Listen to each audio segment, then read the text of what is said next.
Okay, so let's be honest. You've been doing drag for like a year, or you want to get into it, but you have no clue what's next. Well, we're gonna talk about it today. Let's get into it.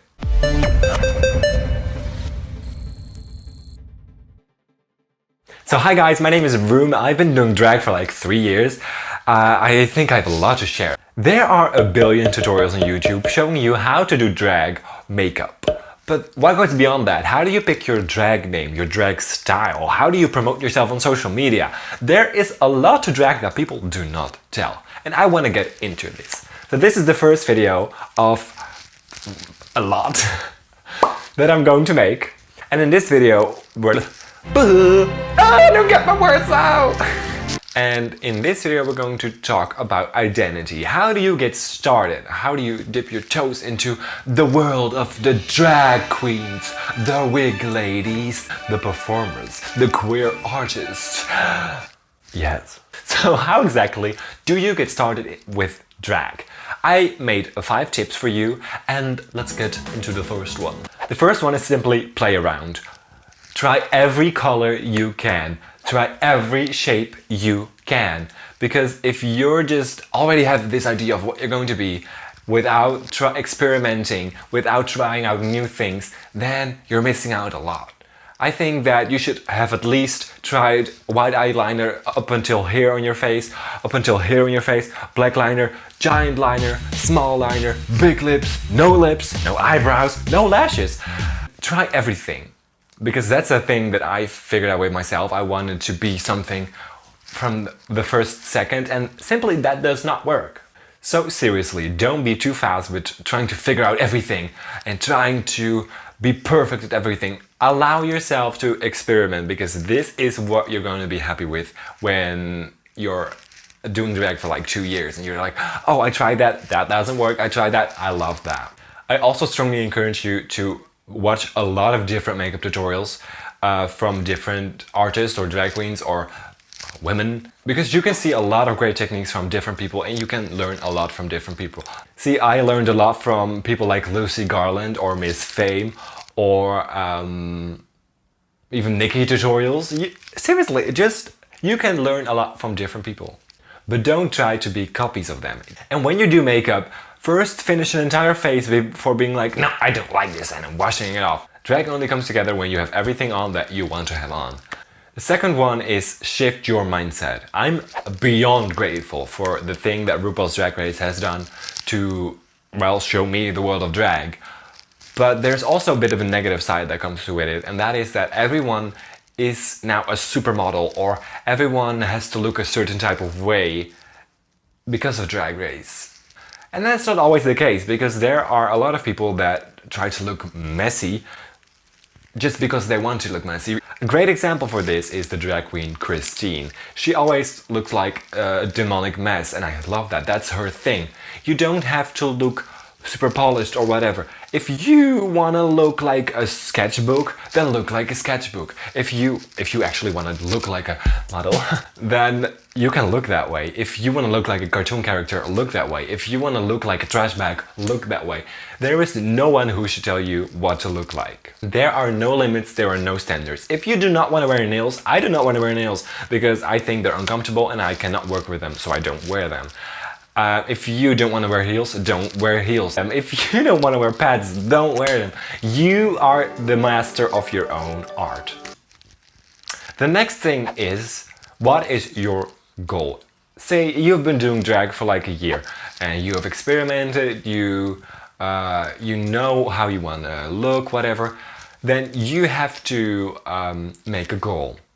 For example, after you've been doing drag for like 3 years, you've been performing, or you've been in your room doing makeup, or you've been doing photo shoots, whatever you've been doing, after like a time it's like, well, what am I doing this for? Maybe it's money, whatever. But try to figure out your goal. And I would say, what is your message to the world? And what is your personal goal? So for example, my goal is to show that you can work with the smallest things and turn it into something big and work from there. My personal goal is to make a living out of this, make money out of this, and try to look like the vision that I always had in my mind. It can be very small, it can be very big, but really set a goal, set a personal goal, and set a goal for the audience. What is your message to the world? The next tip is that you should figure out what is your thing. For example, take Trixie Mattel. Her thing is very clear. She is a country singer, she has her iconic face, she has her color palette figured out. She's a really great example of branding yourself. Another great queen who does it is Bianca Del Rio. She is a comedy queen. She says, you know what she does. Don't be like, oh, I want to do this and this and this and this and this. First, focus on one thing. What is your thing? Maybe you're good at like playing the piano. Be the first drag queen to play the piano. Be the first in something. Maybe you are the best makeup artist ever. Then sure, go do that. Or you're a great dancer. Be a dancer. You can do music, singing, dancing, performing, lip syncing. You can do art, you can do a magazine, you can do YouTube, you can do gaming, you can do whatever. Do it. Be the first one to do something. And the last one, but certainly not the least important, is make a mind map. This sounds so like middle school, like, oh, make a mind map. Really, this is going to be something that you can look back on in like a long time and see what you wrote down and be like, oh yeah, I want to still do that, I want to scrap that, don't do that. Write down all your thoughts, literally all your thoughts. Someone like, well, this has nothing to do with drag. Seriously, write it down.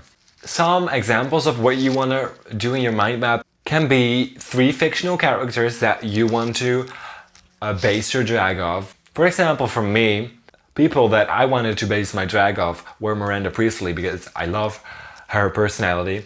I loved Victoria Modesta because I loved her style, and Cruella de Vil because I loved her color scheme. And also try to think of, if this is like a really weird question, but if you were in a movie, what kind of movie would you be in? Something else you can write down is, what is your potential? What is your starting point? This can be a club or a person that you know, or a drag mother, or like a bar that allows you to perform on Friday nights. Everything that is your gateway to success, try to write it down. Also, what is your platform? It could be a club, it could be Twitter, Facebook, Twitch, I don't know. It could be something that you develop. What is going to be your platform? Where can people find you? Also, don't forget to write down the things you still need to work on, because that's something that is also really important. So what I know that I'm great at is, for example, that I am really great at portraying my vision, but what I wasn't really good at was the technique. Like, I wasn't really the best at makeup, but I still try to make it work. The thing is that if you're an artist, you have to be very self-reflective, because there are going to be a lot of people with a lot of opinions, and if you know what you still have to work on to get to your goal that you try to figure out, then that's not going to bother you, because you know, well, if I do this and this, then I'm going to get there. Okay, so that was a lot, but I think, and I hope you get something out of it. The key message to this is, don't limit yourself and try to figure out yourself. If you can do that, then you're gonna go far. So in the next video, we're gonna talk about how do you actually pick your drag style, do you pick your color scheme, how do you pick everything. And in other videos, we're gonna talk about how do you pick a drag name, how do you get the best wigs, the best outfits, everything you can imagine. Thank you so much for watching. Leave a like, subscribe, because that's going to help me out. Follow me on all social media, it's all at Room Service. And I will see you all later. Thank you so much. Bye!